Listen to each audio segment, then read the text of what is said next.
let's talk about the 025. Okay, so we saw a picture of the 007, which was that preliminary aircraft. You said the 025 is bigger and better, more improved. Let's pop up that picture and then walk us through what we're seeing here. Sure. So the nomenclature 007 is a 7 kilogram gross takeoff weight. This is 025, 25 kilograms. And I mentioned, in the future, FIXAR 300 being 300 kilograms. So this picture here doesn't have the rotors on it, but gives you an idea of the scale. That's a 2.8 meter wingspan of the red center section. And the thing that is, I think, so cool about this aircraft is 92% of the surface of this aircraft is generating lift. It's aerodynamically positive. So the V-shaped hull that you see, those are all airfoils, the wing and then the top. And you can see sort of the bulbous part of the red wing. That's where that's where your batteries, your autopilot are going to go, and it also has a large volume for sensors. So this is meant to be dual sensor, right? So you can picture maybe a LiDAR up underneath the nose on the red and a gimbaled camera down at the bottom, because when this takes off and lands, it's going to be lying on its back essentially. So the tips of the back top corners are actually on the ground. So you take off and the aircraft rotates onto the wing, and as soon as you do that, the power consumption goes, I forget the exact numbers, from somewhere around 90% peak power down to like 18 or 20%. It's super, super efficient on the wing, which is how we're going to get to 3.5 hours of endurance and a range of 300 kilometers, all electric, on this aircraft. So super exciting. And we're still playing around with different battery and propeller combinations. So there's still room to tweak the performance of the aircraft. So, but it's really, really exciting. Yeah, super novel design. I mean, absolutely beautiful.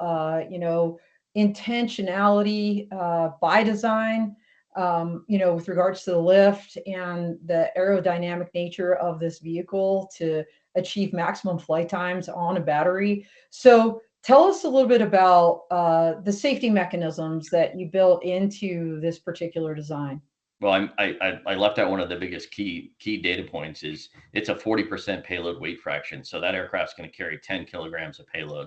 So be either between two sensors or in a cargo scenario, again, underneath there, we can custom fit based on the size needed, a cargo container that you can be able to take, one way 300 kilograms or an out and back 300 kilometers.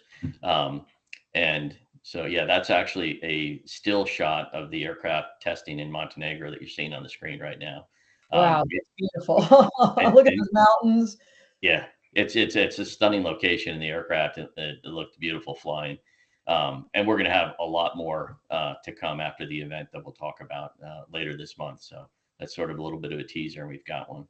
Well, I love that. And, actually, I want to kind of highlight something about those mountains and the fact that you're building this thing and flying and testing in this mountainous range, because I'm in Colorado, Chris, and we've had drone companies come up here and they can't get their drone off the ground. Yeah. So, Yep. to be able to fly in that kind of an environment, right there is significant. If you can Yeah. fly there, you can fly almost anywhere. Yeah, and 007 has flown in excess of 5,000 meters, so 15, 16,000 feet. And, Whoa. and double or 025, we're anticipating being in excess of 6,000 meters. So very comfortable operating at those altitudes and environments. And there's also we don't have any magnetometers built into the autopilot. So if you're in a high magnetic environment like you do in mountains with a lot of interference that you can get, especially if you're flying close to the mountains, we don't have that problem because of the design of the control system. We are not susceptible to that kind of interference. So another big advantage of flying in that environment with our aircraft. Wow, that's amazing. So, we're talking about dual use this month. What kind of industries are you really targeting in terms of, markets that can benefit Sure. from the 025? Yeah. Again, dual use is the perfect way to look at it, right? Because we're building the aircraft, and you tell me what you need to do, what your mission set is, and what your preferred sensor is, and we'll integrate it and help you achieve your mission. Um, so, the way we do that is obviously you build the truck and you leave it open. So we have APIs to be able to talk to the different sensors, the different comm links, we've looked at LTE communications. We've got some extended line of sight options.